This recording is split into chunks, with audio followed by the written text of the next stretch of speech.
My name is Hannah Callahan, and at my New Year's party, the countdown wasn't the moment that changed my life. It was the moment a stranger in a cashmere coat walked into my living room like she owned it, crouched to my 6-year-old's height, and said, sweet as sugar, sharp as glass, "Hi, Oliver.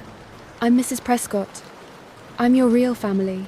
My son blinked up at her, confused, clutching the little paper crown he taped together in kindergarten, and behind her, like a coward hiding in expensive fabric, stood Evan Prescott, the man who got me pregnant by accident, ghosted me on purpose, and let me spend 6 years being called a mistake by my own blood.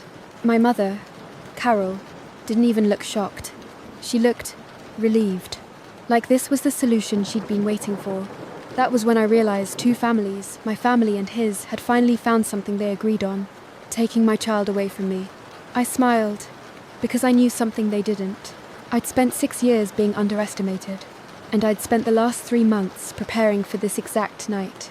6 years earlier, I was 19, exhausted, and trying so hard to be good that I didn't notice how often good meant quiet. I grew up in a clean Ohio suburb outside Columbus, where the holidays were a performance. Perfect tree, perfect cookies, perfect family photos. My parents acted like love was something you could measure by appearances, and if you didn't fit the picture, you got cropped out. My older brother, Dylan, fit. He played football, joked with Dad, got praised for breathing. I didn't. I studied. I worked. I tried to be useful. And I learned early that my mother's affection came with strings and my father's attention came with conditions. I met Evan during my sophomore year at Ohio State. He was polished in a way that felt adult business major, internship downtown, a smile that made professors treat him like the future. We weren't some wild, reckless romance. We were boring, safe, until we weren't. The accident wasn't dramatic. It was a missed pill, and a weekend that felt like a pause from my life, like I could be someone else for a second. When the pregnancy test turned positive, my hands shook so hard I dropped it into the sink. I told Evan first. We sat in my car in the campus garage, the air cold and stale. He stared at the steering wheel like it had personally betrayed him. "Hannah," he said, voice low, like someone might overhear and ruin his life. You can't do this." "Do what?" My throat hurt. "Be pregnant?" He swallowed. "My dad will kill me." That's the first time I heard the name Prescott spoken like a shield. Evan's father was a known name in Columbus real estate. Development, philanthropy, the kind of rich that showed up on plaques and school wings. Evan wasn't just a guy. He was a brand. "I'm not asking you to marry me," I said. "I'm asking you to not disappear. I need time," he whispered. Time turned into weeks. Weeks turned into silence. And when I finally told my parents, I learned what true humiliation felt like. My mother didn't yell. She did something worse. She went quiet, like I'd died. My father, Rick Callahan, stood in the kitchen with his arms folded and looked at me like I was a stain. "You're not keeping it," he said. I stared at him. It's my baby. It's a problem," he corrected. "And you're not bringing that problem into this house." My mother's voice was cold. "Do you know what people will say?" I waited for her to say, "Do you know what you need? Are you okay?" Instead, she said, "Do you know how this makes us look?" Dylan laughed from the doorway, like it was a joke someone told at my expense. "Classic, Hannah," he said. "Always screwing things up." I felt my chest crack open. "It was an accident," I whispered. My dad's eyes narrowed. "Accidents happen in traffic. This is a choice." When I didn't fold the way they wanted, my father handed me an ultimatum like a receipt. "Terminate it," he said, "or you're on your own." I slept in my car that night. Not because they physically threw me out, my mum didn't want the neighbours to see a scene, but because they made the house feel like poison. I moved into a studio apartment that smelled like old carpet and desperation. I dropped out of school because the nausea, the exhaustion, the panic, none of it fit between shifts at work, and the reality that I had no safety net. When Oliver was born, I cried so hard I thought I'd drown, not because of pain, because when they placed that tiny, furious, perfect boy on my chest, I realized something that terrified me. I was completely alone. My mother came to the hospital once. She stood by the bed, looked at Oliver's face, and said, like she was assessing a product. "He has your nose." Then she looked at me and added, "I can't believe you did this to us." She left before the nurse finished showing me how to swaddle. My father didn't come at all. Evan didn't either. For the first year, I lived on survival and spite. I waitressed. I cleaned offices at night. I sold my textbooks for diaper money. I learned which grocery stores marked down produce on Sundays and which gas stations had the cleanest bathrooms for when Oliver was sick and I couldn't afford a doctor.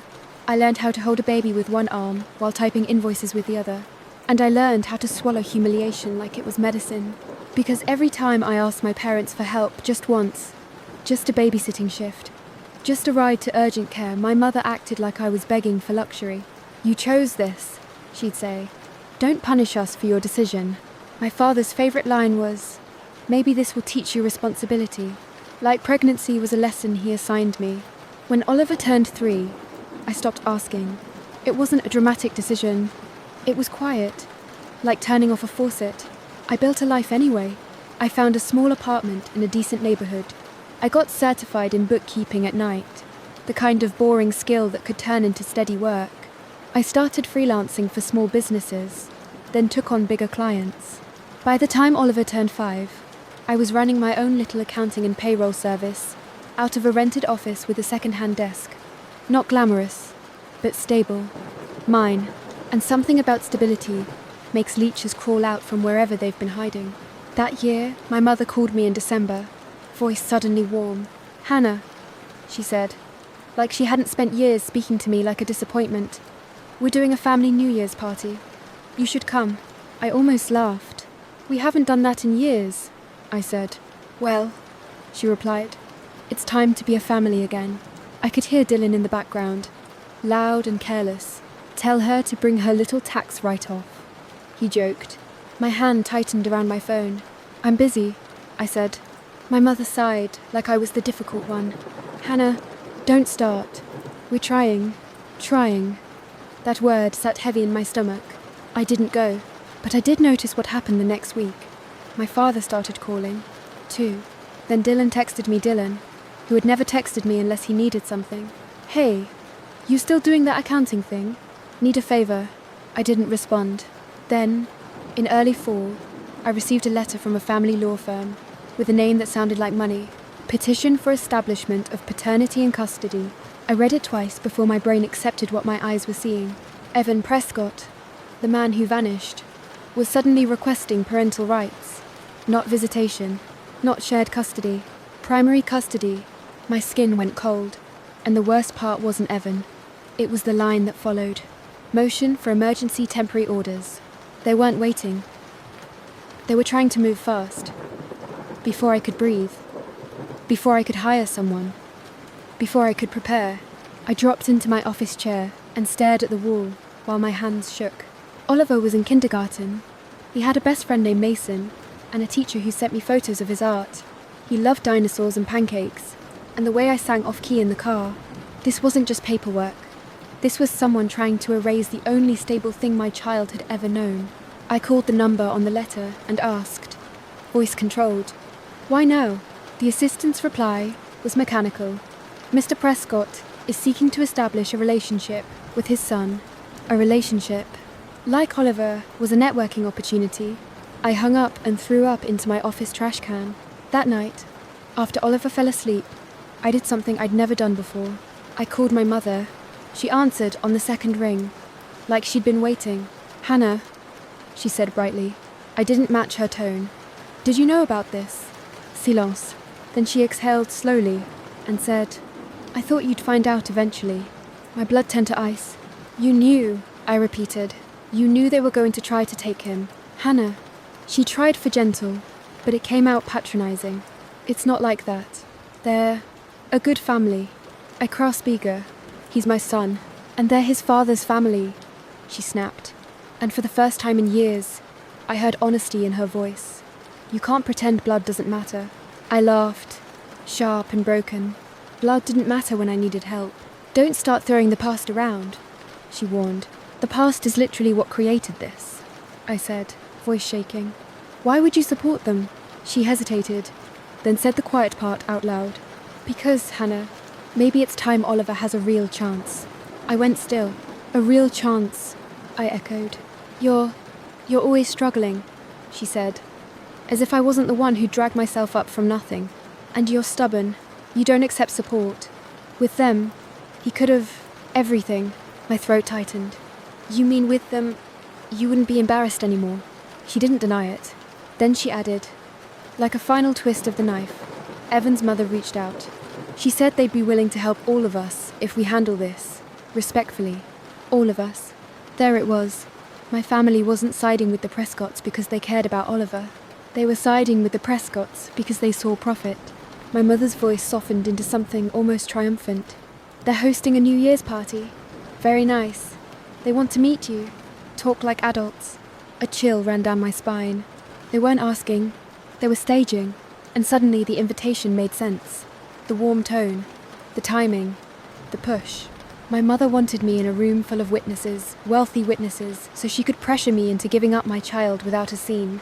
I whispered, "You invited them to my life."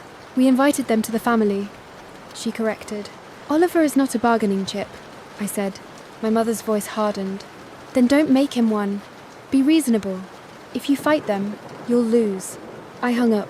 Then I sat on my kitchen floor, back against the cabinets, and cried silently, so I wouldn't wake my son. After the tears burned out, something else took their place. Clarity. Because my mother was wrong about one thing. I wasn't always struggling. I was always building. And I'd built enough to fight. The next morning, I hired a lawyer. Her name was Tessa Nguyen, and she was the first person in 6 years who looked at me and didn't see a mistake. She scanned the petition, then looked up. "They're trying to scare you. It's working," I admitted. Tessa nodded. "That's the point. Emergency orders are about speed and impression. They want you frantic, disorganized, emotional. They want to paint you as unstable." I swallowed. "I'm not unstable. I know," she said firmly. "But we have to prove it in ways the court cares about. Paper, records, consistency." I exhaled. "I have records." Tessa's eyes sharpened. "Tell me everything." So I did. I told her about Evan's disappearance, my texts that went unanswered, the message I sent after Oliver was born. Please at least meet him. The read receipt, the silence. I told her about my parents refusing help, my mother's cruel comments, the way Dylan called my son, the consequence. Tessa listened, then said, "We need to document, and we need to anticipate their angle. Their angle is money," I said bitterly. "Yes," she agreed. "But courts won't say money wins. They'll say best interests of the child. So we show Oliver's best interests are with you." I nodded. Then she asked, "Do you have any reason to believe they're doing this for something other than parenting?" My mind flashed to my mother's words. "Help all of us," I said slowly. "I think there's a deal." Tessa leaned forward. "A deal between your family and theirs?" "Yes." "Can you prove it?" "Not yet, but I could. Because I knew how people like my mother operated. She loved leverage, loved secrets, loved being the one who knew things first. And the Prescotts, people that rich, didn't move without a reason. Not like this. That week, I started digging, not like a crazy person, but like the accountant I'd become. I pulled my own records first. Oliver's medical history, school enrollment, my lease, my business income, tax returns, proof of stability. Then I pulled Evan's history, the way you can when you've spent years learning how to find what people hide. Public records, property records, court filings. And there it was. A lawsuit. Not criminal, not headline-worthy, but damaging. A civil suit related to a development project. Allegations of fraudulent disclosures. Pressure from investors. I didn't fully understand the legal language, but I understood the pattern. They were under pressure, a family trying to appear stable, moral, respectable, while their foundation cracked. And then I found the second clue, a political fundraiser announcement. Evan's father, Gerald Prescott, running for a local leadership position in a civic organisation that valued family values, like currency. My stomach dropped. If that lawsuit turned uglier, if voters or donors got wind that Gerald's golden son had abandoned a child, it would be a mess. So they were doing what wealthy families do best. Control the narrative. Establish paternity now, claim they just found out, paint themselves as generous rescuers. And if they could take Oliver, if they could show the world that the Prescott heir was a devoted father, they could sanitize the past. And they needed my family as props. My mother was thrilled because she thought proximity to their wealth would elevate us. Dylan probably smelled money, but I smelled something else. Panic. That's when I understood the timing. Oliver was 6 old enough to be charming, presentable, a perfect photo op, old enough to speak, but young enough to be manipulated. I stared at my laptop and whispered, "No, not my kid, not my life, not again." 2 weeks later, Tessa filed our response. We contested emergency custody. We demanded supervised visitation only until a full evaluation. We requested discovery. And then we waited for the first hearing date. That's when my mother called again, sweet as poison. "Hannah," she said, "New Year's is coming. Don't make this ugly. Just come and talk." I didn't correct her assumption that I'd be at her party. I said calmly, "Sure, I'll come." Her relief was immediate. "Good. That's good. You'll see this can be peaceful." After I hung up, I sat in my office chair and stared at the wall. Peaceful. The word tasted like a lie. So I planned. Not revenge like a movie. Revenge like real life. Slow, documented, undeniable. First, I reached out to Evan directly. For the first time in years, I kept my message short. "You want to be a father? Start by meeting me without your lawyers. Public place. No games." He replied within an hour. "Fine. Tomorrow, 2 p.m. Roosevelt Coffee." That quick reply told me everything. This wasn't a father yearning for his son. This was a man following instructions. I arrived early and sat where I could see the entrance. When Evan walked in, he looked older, not in a mature way, in a worn way. He was dressed well, but his eyes were tight, like someone sleeping in stress. He slid into the chair across from me and didn't ask about Oliver, didn't ask how we were. He said, "We can do this the easy way." I almost smiled at how predictable it was. "The easy way," I echoed. "Meaning I hand you my child and you pat me on the head?" His jaw tightened. "Don't be dramatic. Dramatic is showing up 6 years later with a custody petition," I said evenly. He looked down, rubbed his thumb against the coffee cup like he was grounding himself. "My parents want him," he admitted. "There. Honesty. Finally. And what do you want, Evan?" I asked. He hesitated. Then he said it. "I want this to go away." I held his gaze. "You want the lawsuit to go away?" His eyes snapped up. "What?" I shrugged lightly. "People talk." His face drained, just slightly. So I pressed. "This isn't about fatherhood," I said. "This is about image. And you're letting them use Oliver as a shield." Evan's voice sharpened. "You don't understand how my family works." I laughed softly. "Funny. I don't think you understand how my life works." I raised him. "Not your mother. Not your father. Not you." He leaned in. Lowering his voice like that made him powerful. "Hannah, I'm trying to help you. If you fight us, you'll get crushed. They have money. They have connections. And what do you have?" I asked. He blinked. I tilted my head. "Because from where I'm sitting, you have a spine made of tissue paper." His face flushed. Then he said something that made my stomach turn. "My mum says you can still be involved," he murmured. "Like visits, holidays, but he would live with us. Schools, travel, stability. You can't give him that." My vision narrowed. I could almost hear my mother's voice behind his words. "You think I can't give him stability?" I asked quietly. Evan shrugged. "You rent. You run a small business. You're one person." I stared at him for a long beat. Then I said, very calmly, "You're right. I'm one person." I reached into my bag and slid a folder across the table. He frowned. "What's this?" 6 years, I said. "Of proof." He didn't open it. He just stared, wary. I leaned forward. "You want to know what else I've done for 6 years? I've documented. Because when you have nothing else, you learn to keep receipts." His throat bobbed. I lowered my voice to a whisper that cut.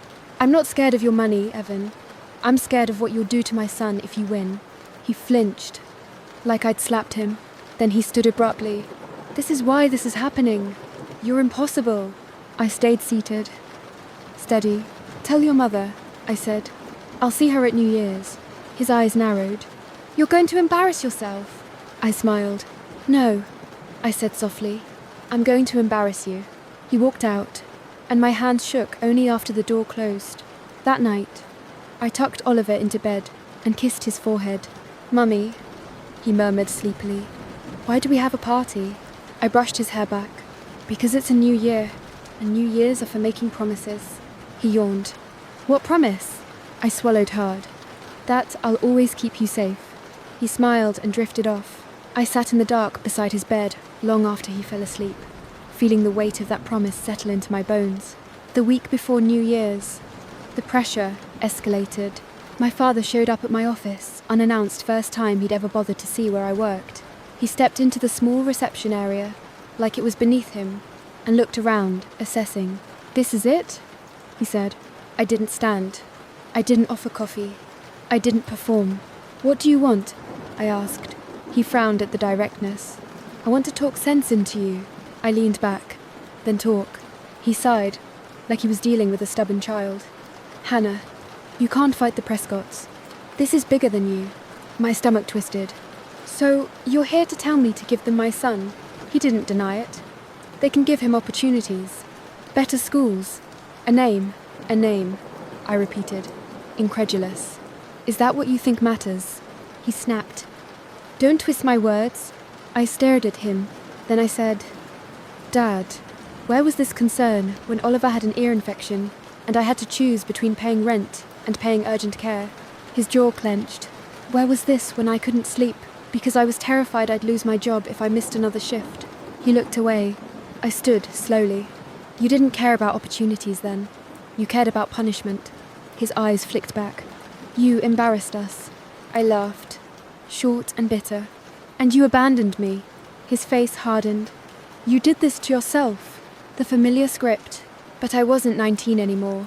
I stepped closer and said, voice low, "If you think I'm going to let you sacrifice my child to fix your reputation, you don't know me." His nostrils flared. "I'm your father, and Oliver is my son," I replied. "You don't outrank that." For a second, he looked almost stunned that I spoke to him like an equal. Then he scoffed. "Fine. Be stubborn. But don't come crying when the court takes him." He turned to leave, then paused at the door, like he couldn't help himself. "You always had to learn the hard way," he said. I stared at his back and said, "No, I had to learn the lonely way. You made sure of that." He walked out without looking back. That evening, Dylan texted me, "Heard you want to fight the Prescotts, lol. You know they'll destroy you, right? Mum says stop being selfish. Also, if they offer money, don't mess it up for us." For us. I showed Tessa the message the next day. She raised her eyebrows. "That's helpful." "You mean disgusting?" I corrected. She nodded. "Also that." "Then," she said, "we're going to need you to stay calm at the party." I blinked. "At the party?" Tessa gave me a look. "You told me they're staging a narrative event. New Year's. Witnesses. Pressure. If you show up, it's because you have a reason." I exhaled. "I do. Because while I'd been collecting receipts, I'd also been building a trap. Not for Oliver. For them, over the last month, I'd quietly done something that felt terrifying, but necessary. I'd filed a request for child support and paternity establishment not because I expected money, but because it forced legal documentation. I'd also requested discovery in our custody case. And 2 days before New Year's, our lawyer received something beautiful. A response packet from the Prescott side that included internal scheduling emails. Most were boring, but one line made Tessa's eyes widen. "We need this resolved before the donor dinner. Optics matter. Optics. Not fatherhood. Not love. Optics." Tessa looked at me. "This is a motive, and it's not the only one," I said, because while digging through public records, I'd also recognized a name connected to their lawsuit. A small contractor company run by my cousin's husband. I called my cousin, casually asked about work. She mentioned how her husband had been pressured into signing off on a disclosure he didn't agree with, how he'd refused, how he'd been threatened with being blacklisted. My pulse went hot. threatened. Suddenly, the Prescotts weren't just snobs. They were bullies with money. So I asked Tessa, if I can prove they're trying to take Oliver for optics and leverage, does that matter? She nodded slowly.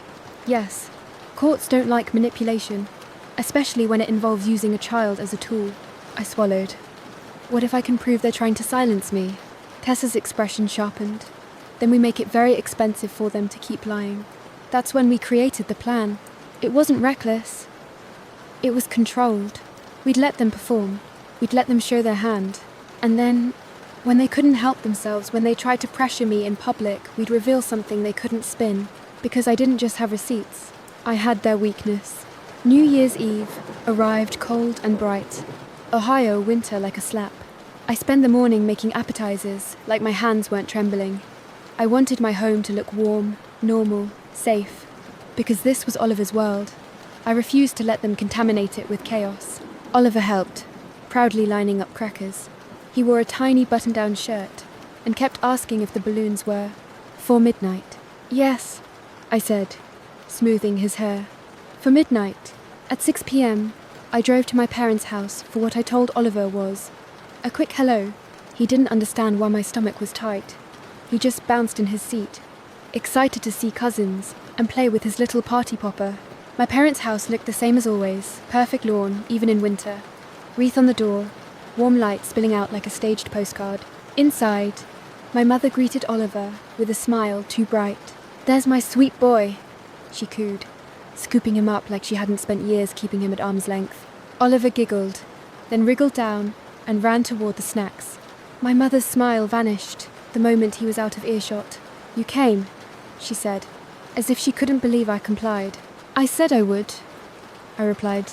Her eyes flicked over me, assessing my clothes, my posture, my confidence. She didn't like what she saw. Dylan wandered in, beer already in hand, smirking. Look who decided to be part of the family. I ignored him. My father appeared from the living room, jaw set. "They'll be here soon. They," I repeated calmly. "So you did invite them?" My mother lifted her chin. "It's time to stop living in shame, Hannah." I stared at her. "You mean time to stop living in my shame?" Her lips thinned. "Don't do this tonight." "Oh, don't worry," I said, voice soft. "I won't." She relaxed slightly, mistaking my tone for surrender. At 7:15 p.m., the doorbell rang. My mother's face brightened like she'd been waiting for Santa. She opened the door, and in swept the Prescotts. Gerald Prescott, first silver hair, expensive smile, politician posture. His wife, Marianne, behind him, elegant and sharp-eyed. Evan trailing, tense, and with them, a woman I didn't recognize, probably their attorney, or a family friend holding a gift bag like this. Was a social call. Marianne's eyes landed on Oliver across the room, and softened in a way that looked practiced. "Hannah," she said, stepping forward like we were equals. "We've heard so much." I didn't offer my hand. I just said, "From who?" Her smile twitched, but she recovered. "From family." My mother hovered beside her like a proud host. Gerald extended a hand anyway. "Hannah Callahan, I'm glad we can finally meet. We all want what's best for Oliver." I looked at his hand, then met his eyes. "Then you should have met me 6 years ago." A flicker of irritation crossed his face, before he smoothed it away. Dylan watched, amused, like this was entertainment. My mother hissed under her breath. "Hannah." I smiled politely. "Happy New Year." The evening moved like a slow tightening noose. The Prescotts made small talk, complimented my parents' home, asked Oliver questions in that overly careful way adults use when they're trying to win a child's trust quickly. Oliver, bless his honest little heart, stayed close to me. He sensed something. At 9 p.m, Marianne cornered me near the kitchen island, while my mother hovered, pretending to rearrange napkins. Marianne's voice was low. "We don't want this to be ugly." "Then stop making it ugly," I replied. She tilted her head. "Hannah, you've done well, truly, but you must be exhausted." My mouth went dry. "Excuse me? You've carried so much alone," she said, eyes sympathetic. "Wouldn't it be a relief to let Oliver have more family, more resources?" My mother nodded along like a bobblehead. I stared at Marianne. So this is the pitch. Marianne didn't blink. It's the reality. And what's your reality? I asked. That your son abandoned his child until it was convenient? Her smile hardened. Evan was young. So was I said. Marianne's gaze sharpened. We're offering you a graceful solution. You can still be part of Oliver's life, but a child deserves a legacy. My mother chimed in, voice syrupy. Hannah, think about his future. I looked at my mother. You mean, think about your access to theirs?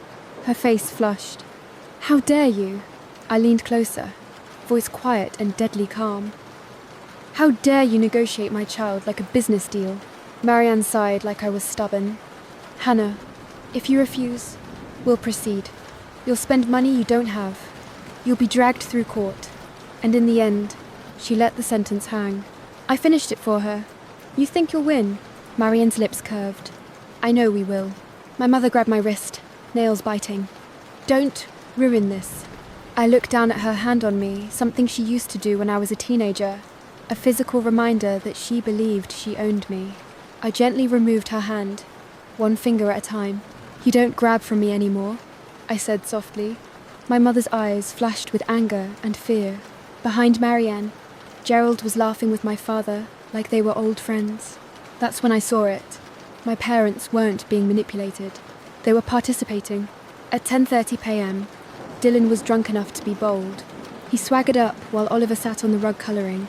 Dylan nudged Oliver's shoulder with his foot. Hey, champ, you like the nice lady? She's going to buy you a PlayStation. Oliver looked up, confused. My mum buys me stuff. Dylan laughed. Yeah, with coupons. My stomach dropped. I stepped forward. Dylan, stop. He turned to me, eyes glassy. What? It's true. You're always scraping by. Meanwhile, these people, he gestured broadly at the Prescotts, they can actually give him something. Oliver's little face tightened. Stop talking about my mom. Dylan blinked at him like he'd forgotten Oliver was a person. Then he looked at me and smirked. What's the plan, Hannah? You gonna cry again? You gonna play victim? I felt something in me go still. I crouched beside Oliver, smoothed his hair, and said gently, go to Grandma's den, okay? Play with the Legos for a bit. Oliver hesitated. Mum, I'll be right here, I promised. He stood, walked away slowly, glancing back like he didn't want to leave me alone with them. When he was out of earshot, I stood and faced Dylan. My voice was calm. Say one more word about my finances, and I'll show everyone exactly what you've been stealing from Mum and Dad for 3 years. Dylan's smirk faltered. What? My father snapped. Hannah, don't. I turned to him. You didn't know? I asked, loud enough for Gerald to hear. Silence. Dylan's face shifted. Anger, panic, calculation. My mother's eyes widened. What is she talking about? I smiled. Oh, so you really don't know. Gerald looked amused. Family drama on New Year's, he said lightly. How charming. I met his eyes. You'll find it charming until it's you. Marianne stepped closer, voice tight. Hannah, let's not. No, I said, and for the first time that night, my voice carried. Actually, let's. Everyone turned. My heart pounded, but my hands were steady, because this was the stop point, the moment I dreaded and waited for. The moment where I either folded or I changed the story. I walked to the coat closet, opened it, and pulled out the manila folder I'd hidden behind the winter scarves. Then I returned to the center of the living room like I was stepping onto a stage. My mother's voice trembled. What are you doing? I looked around at the faces. My parents, Dylan, the Prescotts, the friends my mother invited to witness her perfect New Year's. And I said, clearly, you all wanted a narrative. Here it is. Marianne's eyes narrowed. This is inappropriate. So was filing for emergency custody on a child you've never raised, I replied. Gerald's smile froze slightly. I took a breath, then looked at Evan. Evan, I said, how many times did I ask you to meet your son? Evan's jaw clenched. Hannah, I didn't let him dodge. I reached into the folder and pulled out printed screenshots, messages, dates, read receipts. I held them up. December 14th, January 3rd, March 2nd. I said, flipping pages. 6 years of silence. Not even a birthday card. Murmurs spread around the room. My mother's voice sharpened. Hannah, stop embarrassing people. I turned to her. You taught me embarrassment was the worst thing in the world. You were wrong. Marianne stepped forward, face controlled. None of that changes the present. Oh, it does, I said. Because it proves motive, and courts care about motive. Tessa had warned me not to act emotional, so I didn't. I acted precise. Then I pulled out the page that mattered most. The email excerpt from Discovery. I read it aloud. We need this resolved before the donor dinner. Optics matter. I paused, then looked up at Gerald. What donor dinner is that, Mr. Prescott? Gerald's eyes flickered. Marianne snapped. Those are private communications. You submitted them, I said. Thank you. Now the room truly shifted. People weren't just watching drama. They were watching something they could recognize. A rich family trying to control optics. I continued, voice steady. You're not here because you suddenly love Oliver. You're here because you're afraid of what it looks like if people find out your son abandoned a child while your family preaches values. Gerald's smile tightened. This is slander. Is it? I asked. And then I pulled out another sheet. A printout of the lawsuit filing. Your company is being sued for fraudulent disclosures, I said, loud enough for the room to hear. And you're running for a leadership position that depends on public trust. Marianne's face went pale around the edges. My father barked. Hannah! I turned to him and said, You wanted me to stop living in shame. Congratulations. I'm free. Then Dylan, because he couldn't help himself, laughed harshly. Cute, he said. Still doesn't change, they'll win custody. Money talks. I looked at him and said, You're right. Money talks. So do bank statements. His smile slipped. My mother's eyes narrowed. Hannah, what? I opened the folder again and pulled out the third pile. Not the Prescott's documents. Ours. My parents' bank records I had access to, because my mother had demanded for years that I help with their finances, then conveniently forgot to revoke my permissions when she stopped speaking to me. I held at one statement, then another. Dylan, I said, voice calm. Do you want to tell them where the $18,000 went from Dad's retirement account last year? My father's face drained. Dylan's mouth opened, then closed. My mother's voice shook. Hannah, those are private. I smiled. So are custody petitions. Yet, here we are. Dylan lunged forward. You snooping little. I didn't flinch. It's not snooping if my name's on the authorization, Dylan. Remember? Mom made me useful again, when she needed something. My mother's face twisted with rage. I continued. You told everyone I'm irresponsible, I said to my parents. But you let Dylan drain your accounts. You let him gamble. You let him borrow and forget to repay. And you still looked at me like I was the problem. My father's lips trembled. Dylan, is that true? Dylan snapped. It was a loan. A loan you never intended to repay, I corrected. Then I turned to Gerald and Marianne. And here's the part you didn't plan for, I said. You thought my family would pressure me into surrender. But my family is not stable. My family is financially compromised and desperate for your money. Marianne's eyes flashed. This is irrelevant. It's very relevant, I replied, because it proves my mother's motive for cooperating with you. My mother's face contorted. I did what I had to do. There it is, I said softly. You did what you had to do. Not for Oliver, for you. The living room was dead quiet now. No music, no laughter. Just the sound of people breathing carefully. Then Gerald tried to regain control, like a man used to winning rooms. He stepped forward, voice smooth. Hannah, you're emotional. I understand. But airing this out in front of people is exactly what you planned to do to me, I cut in. His eyes sharpened. I looked directly at Marianne. You were going to pressure me tonight, weren't you? Get me to agree verbally, get witnesses, then walk into court and say I was unstable. Marianne didn't answer. I smiled. The difference is, I brought proof. Evan finally spoke. Voice strained. Hannah, stop. Please. I turned to him and said, loud enough for everyone, You want me to stop? Then tell them the truth. His eyes darted to his parents, and that hesitation, just that split second, was everything, because it proved he wasn't in charge of his own life. Marianne Hissel. Evan. He flinched. I held up my phone and said, "Actually, I don't need you to speak. I already have you." I tapped the screen. A voicemail played Evan's voice, recorded from the message he left when he thought he was calling his attorney. "If we can get primary custody, Dad says it fixes the donor problem, and Mom promised Hannah's family gets help if they keep her in line." My mother made a small sound like she'd been punched. My father stared at her, horror blooming. Gerald's face went rigid. Marianne's eyes went icy and dangerous. For a full second, no one moved. Then Dylan whispered, "Holy," and my mother, always terrified of appearances, finally broke. "Turn that off!" she shrieked, rushing toward me. I stepped back smoothly, keeping the phone out of reach. "Don't," I said, voice flat. "You don't get to grab control now." Her hand hung in the air like she didn't know what to do without obedience. My father's voice was shaking. "Carol, you made a deal?" My mother's face twisted. "I was trying to save this family. You were trying to save your image," I corrected. Marianne's voice turned sharp. "This is over. Evan, we're leaving." Gerald's eyes flicked to the guests. Witnesses, donors, friends. He saw the damage in their faces. Then he made a choice.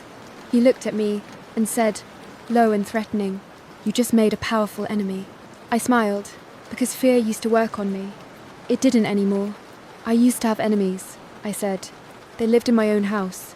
Then I held up the folder again. "And by the way," I added, "my lawyer already has copies of everything, including that voicemail, including the email about optics, including your lawsuit filings."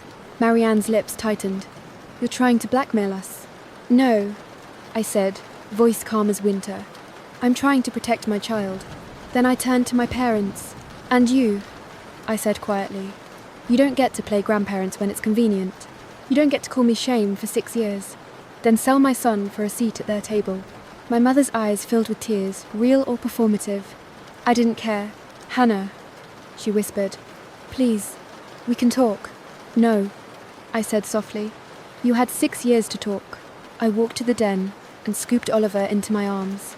He wrapped his arms around my neck like he'd been waiting. "Mummy?" he whispered. "Are we leaving?" "Yes," I murmured into his hair. "We are." As I carried him out, I heard my father say, voice broken, "Carol, what did we do?" And I heard Gerald Prescott say, colder than the night, "This isn't finished." I didn't turn back, because I already knew what came next. The next week was war, paperwork war, legal war, reputation war. But the difference was, I wasn't fighting alone in the dark anymore. Tessa filed an emergency motion of our own to deny their emergency custody request due to bad faith, manipulation, and evidence of ulterior motives. We submitted the voicemail. We submitted the optics email. We submitted the history of Evan's abandonment. And then we did something that made the Prescotts panic. We requested the court appoint a guardian ad litem and require psychological evaluations and parenting assessments.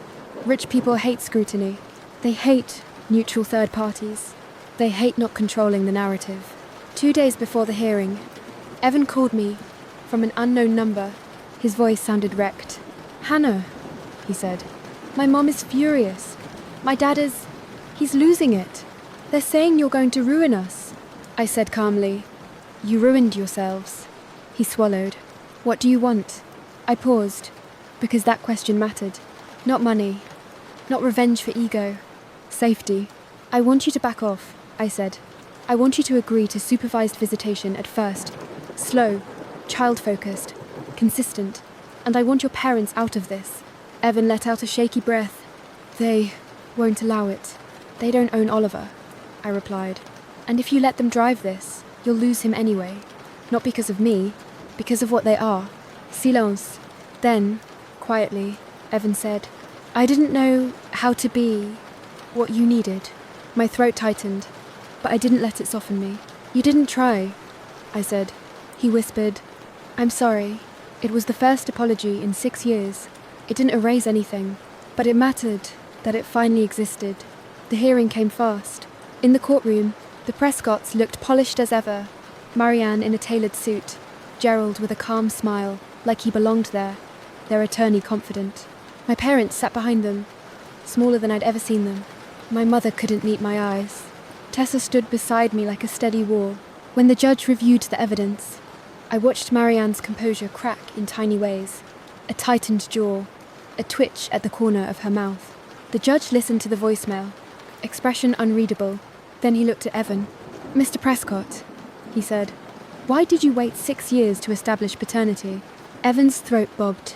He glanced at his parents, then down at his hands. "Finally," he said quietly, "because I was afraid." The judge's gaze sharpened. "Afraid of parenting?" Evan swallowed. "Afraid of my family." Gerald stiffened. The judge turned to Gerald and Marianne. "This court is not interested in family politics." Then he looked at me. "Miss Callahan," he said, voice firm, "you have raised this child alone." My eyes burned. He continued, "Given the evidence submitted of potential ulterior motives and coercive behavior, this court denies the motion for emergency temporary custody." I exhaled so hard it felt like my lungs collapsed. The judge added, "Mr. Prescott may pursue visitation, but it will begin supervised and incrementally, contingent on consistency, and the involvement of his parents will be limited, pending further review." Marianne's face went rigid. My mother made a small sobbing sound behind me, and for the first time in years, I felt something close to peace. Outside the courtroom, Marianne approached me, eyes sharp. "This isn't over," she said, voice low. I met her gaze and said, "It's over for you." Her nostrils flared. "You think you've won?" "I think Oliver has," I replied. Gerald stepped forward, anger barely contained. "You're playing a dangerous game." I smiled softly. "You're the one who brought donors and optics into a child's life. I'm just holding up a mirror." Evan lingered behind them, looking like a man watching his life split in two. He caught my eye and whispered, almost too soft to hear, "I'll do it your way." I nodded once. Not forgiveness. Not yet, but a start. Then my mother approached, face streaked with tears. "Hannah," she whispered. I didn't think." I cut her off gently. "You didn't think about me. You never have." She flinched. My father stood behind her, looking older than I remembered. "Hannah," he said hoarsely, "I was wrong." The words hit me like a strange weather, something I'd prayed for once, something I'd stopped expecting. I didn't melt. I didn't forgive on command. I simply nodded. "Okay," I said quietly. "And now you live with that." They looked stunned, like they expected my approval, but I wasn't handing out comfort anymore. I was protecting what I built. Over the next months, my life settled into something steadier. Oliver stayed with me safe, loved, anchored. Evan showed up to supervise visits consistently, awkward at first, then slowly more natural. Oliver warmed in small steps because children are brave like that. And Evan's parents?